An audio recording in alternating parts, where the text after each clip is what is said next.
Salve, meu povo, boa noite! Vou esperar o Instagram notificar a turma para cá começarmos. Muito boa noite a todos, bem-vindos ao Café com Ferri, edição de 29 de outubro de 2023, nesse momento 22 horas 33 minutos. Muito boa noite a todos.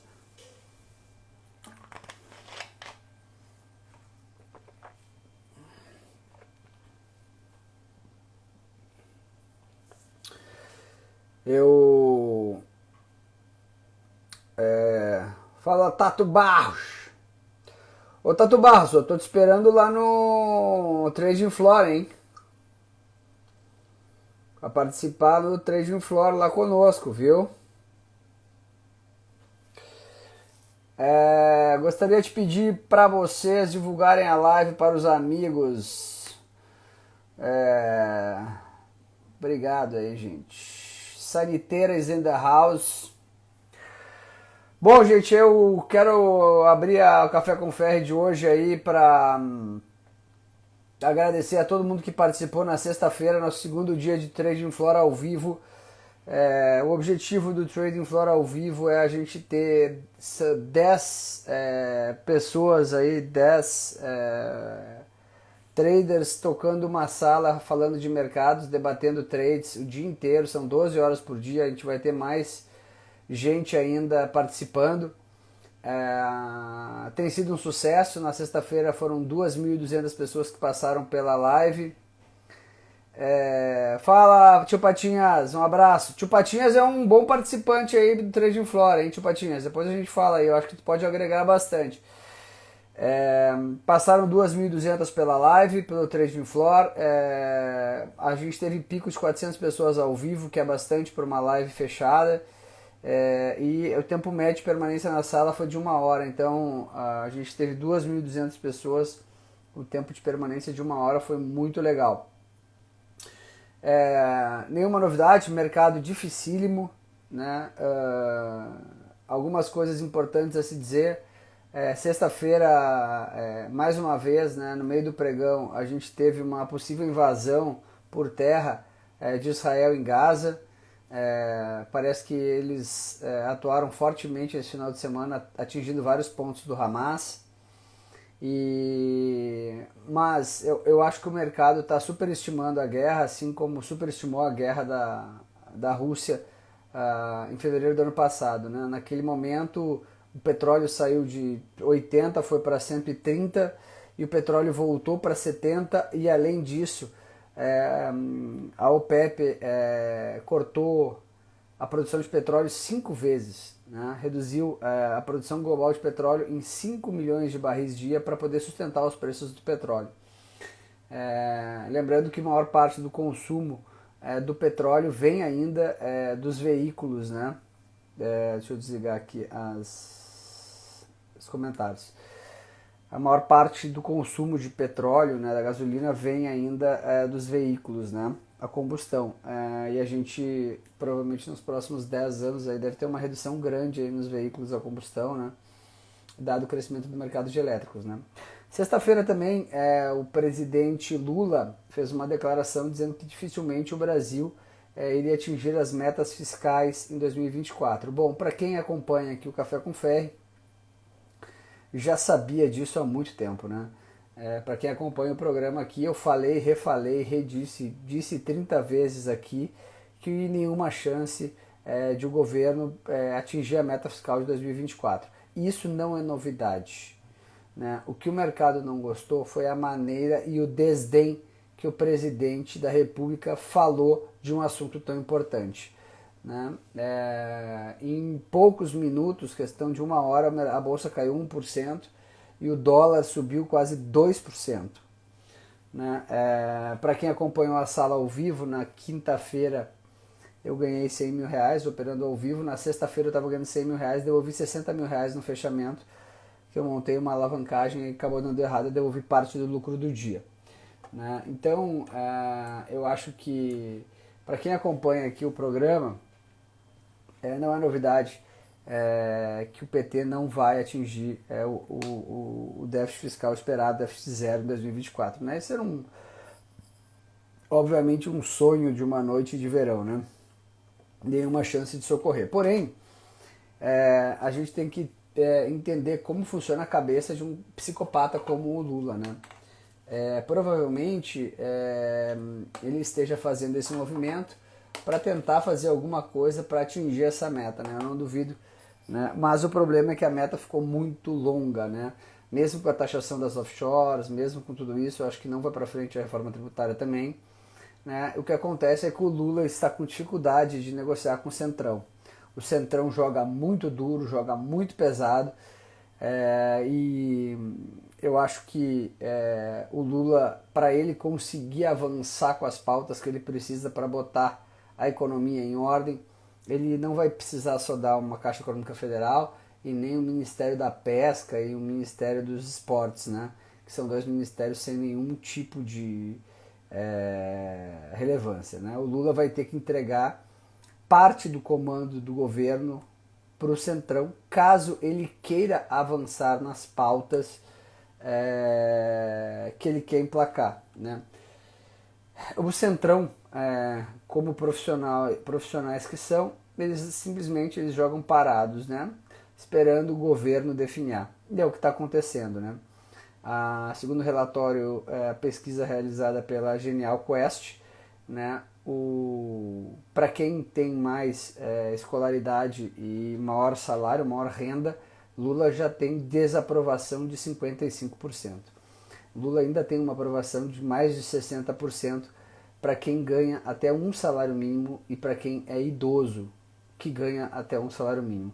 Então a aprovação do Lula está caindo muito forte, né? E quem mantém a aprovação dele alta ainda, a média geral alta, é quem não tem nenhuma escolaridade, idosos principalmente com baixíssima escolaridade. Isso mantém a aprovação média do governo do PT ainda em níveis razoáveis, em 10 meses de governo. PT, obviamente, de olho nas eleições municipais do ano que vem, né? Já anunciou apoio ao Boulos em São Paulo. A gente vai ter uma batalha duríssima em São Paulo, né? Lembrando que o pessoal não gosta do Nunes, né? E o pessoal quer que o Salles seja o candidato da direita em São Paulo, né? Eu inclusive postei isso no Twitter, né? Eu falei, cara, eu gosto do Salles, eu acho um cara bom, eu acho um cara correto, eu acho um cara legal. Porém, a chance dele vencer o Boulos em São Paulo é zero. Então eu prefiro que seja o Nunes, apesar das pessoas não gostarem do Nunes, com um candidato, com um vice apoiado pelo Bolsonaro, que pode ser o Fábio Van Garten. Se o Tarcísio perdeu para o Haddad na capital, a capital é bastante progressista. É bastante progressista. Então mesmo eu não gostaria que o Boulos fosse prefeito de São Paulo. Tá? Então eu não vou... não contem com o meu apoio para apoiar um candidato que vai perder de lavada como o Salles. Nada contra o Salles, eu respeito bastante ele, acho um cara legal, acho um cara inteligente, mas infelizmente a capital paulista é ultra progressista e um candidato de direita vai ser massacrado, né? Então não contem comigo para fazer um apoio burro, né? Eu ouvi inclusive de algumas lideranças de direita que vamos emplacar o Salles, deixa o Boulos vencer, mas a gente reforça o nome do Salles para o futuro. Não contem comigo para deixar o Boulos vencer em São Paulo. Bom, os juros americanos estão na faixa de 4,80, a taxa de 10 anos. Eu acho que esse é o grande número que faz diferença no mercado, é a taxa de juros de 10 anos, né? O que vai decidir se o mercado vai subir ou vai cair no mundo é a taxa de juros de 10 anos. Né? O mercado americano bastante ainda bastante forte a economia, mas a bolsa por lá já caiu, né? Caiu de 4.600 para 4.100, né? E quanto mais a bolsa cai lá, maior a chance de uma recessão. Né? Obviamente que grande parte da população tem ações, tem investimentos de risco. Quando a bolsa cai, as pessoas têm menos dinheiro guardado e elas automaticamente começam a gastar menos, né? Porque o cara tinha 2 milhões de dólares guardado, a bolsa cai 30%, ele passa a ter US$ 1.400.000, ele passa automaticamente a gastar menos todo mês. Tá? Saiu o resultado da Vale e a Vale abriu uma recompra e vai pagar dividendos. A primeira vez que eu acho que a Vale pode começar a andar no ano. Né? Para quem acompanha esse programa, de janeiro até agora, nós estamos chegando em final de outubro, vocês ouviram eu falar aqui que eu estava neutro na Vale e que não compraria a Vale até então. Agora eu acho que a Vale pode ser um cavalo que comece a se mexer. Tá? A Vale, não acredito que grandes porradas, mas ela pode sair desses 60 e poucos e para 70 e poucos. Eu acho factível e é a primeira vez no ano que eu fico um pouco mais otimista com a Vale. Apesar de não ser um grande otimismo, eu deixo a posição de neutralidade no papel para uma posição um pouco mais otimista, dado o movimento da recompra de ações, o resultado e o dividendo. Tá? Eu acho que a Vale pode melhorar um pouco. Tá? Diferente da Petro, que teve intervenção estatal, que está subsidiando o diesel e a gasolina, né? Que agora não tem a tesouraria comprando. Eu acho que o papel foi bastante manipulado pelo governo do PT com essas recompras, gastando dinheiro público para comprar ações. Então eu acho que a Petro é para baixo. Olhando o mercado como um todo, nós temos aí na próxima semana a reunião do Copom, Comitê de Política Monetária do Banco Central. Deve ter um corte de meio ponto. Depois, na reunião do dia 13 de dezembro, outro corte. Depois tem mais 3 reuniões até maio do ano que vem. Eu acho que vão ter mais 3 cortes. Importante que a taxa de juros nos Estados Unidos não suba mais do patamar de 4,80 que está. Importante seria que voltasse para 4,50 ou menos de 4,50. Se isso acontecer, a gente deve ver o mercado interno decolar. Tá? Mercado interno, tudo que é mercado interno, Renner, Soma, Magalu, tudo que é mercado, lojas Quero, isso aí tudo, todos os papéis de mercado interno que sofreram muito com juros mais altos vão melhorar, com certeza vão melhorar bastante. Tá? A gente está com uma projeção da economia brasileira muito pior, tá? Lembrando que o PT ele age com bastante força quando a economia começa a melhorar. Então eu acredito, existe uma possibilidade grande do PT vir com um estímulo grande para a linha branca, dada a proximidade principalmente da Luiza com o governo do PT. Eu acho que vem aí um pacote enorme de benefício aí de linha branca em breve, provavelmente para trazer as pessoas para consumir bastante no Brasil novamente. Eu acho que isso aí é um cenário factível. Tá? Eu acho que a Bolsa, apesar da declaração do Lula, e apesar da guerra, e apesar da queda lá fora, eu acho que a Bolsa está assim, num patamar tão barato que a gente tem que olhar para frente. Né? Quando a gente olha para frente, a gente vê que já passou um ano de governo do PT e daqui a 2 anos a gente vai ter eleição. Né? Para tu montar uma posição grande num país, uma posição relevante, é uma posição que demora anos para tu montar, né? Porque o Brasil tem liquidez, mas não tem tanta. Então eu acho que o pessoal daqui a pouco vai começar a olhar para as eleições já. Eu acho que o PT, eu acho que o Lula não tem saúde mais para se candidatar e ele não tem um sucessor. Ele vai tentar emplacar o Haddad como sucessor. Só que para ele emplacar o Haddad como sucessor, ele vai ter que fazer da economia brasileira um sucesso. E não me parece o que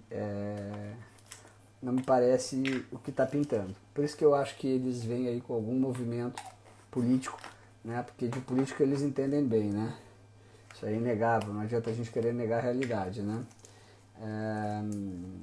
O Haddad vai tentar ser o sucessor político do Lula. O Lula não tem nenhuma condição física para concorrer a mais um mandato. Ele não tem essa condição física. Né? Acho que ele está bastante debilitado. Ele tem mais 3 anos de governo para tocar. Né? Acho que é bastante improvável que ele consiga, né, pela condição de saúde, né, como se fosse... Ele está um pouco melhor do que o presidente dos Estados Unidos, né? Mas ele se cuida bem menos. Né? Então, eu acho que eu acho que o PT vem aí com um movimento de estímulo econômico e ele vai tentar baixar os juros também na canetada. Então eu continuo com a mesma cabeça. Eu acho que eu acho que a bolsa está muito barata. Eu acho que o mercado vai melhorar bastante. A bolsa está 100 mil pontos e a gente pode mudar de ciclo. Só que tem que ter muita paciência porque está muito difícil e tem que ter muita tranquilidade. Eu sei que todo mundo quer fazer operação todo dia, quer ganhar todo dia, mas não é assim que funciona. Infelizmente não é assim que funciona, né? Eu montei uma posição bastante grande em bolsa. Estou bastante convicto que vai dar certo. Pode dar errado, claro que pode dar errado, tudo pode dar errado, né? E eu queria pedir para as pessoas, para elas saberem, para elas entenderem, eu explico, reexplico quantas vezes for necessário.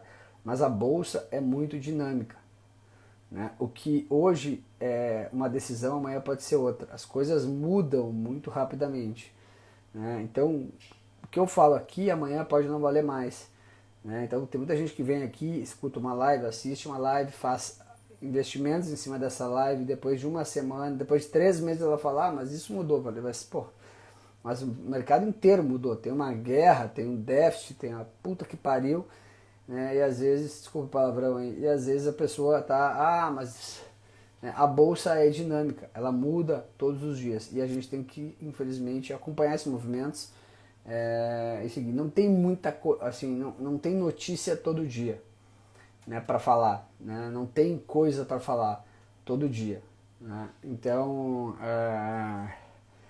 me parece que o mercado estabilizou nessa faixa que está. Lembrando que a bolsa lá fora caiu quase 12%, né? A bolsa americana caiu quase 12% e aqui ficou aí, estava 115, 116 mil pontos, né? Então eu acho que é daqui para cima o mercado, né? O pessoal me perguntou agora, né? 5 mil pontos para baixo ou 5 mil pontos para cima daqui, o que vem antes? Eu apostaria que é 5 mil pontos para cima. Obrigado pela audiência, compartilhem a live com os amigos, boa semana, bons trades. Amanhã a gente vai estar ao vivo na sala de trading. Para quem quiser participar, eu vou colocar nos stories. Para quem quiser participar, é uma sala que dá para aprender muito sobre investimentos, sobre trading, para quem quer aprender. E aproveitem que é gratuito até dia 17 de novembro. Fechou? Boa semana a todos, bons trades, nós estaremos juntos nos bons e nos maus momentos.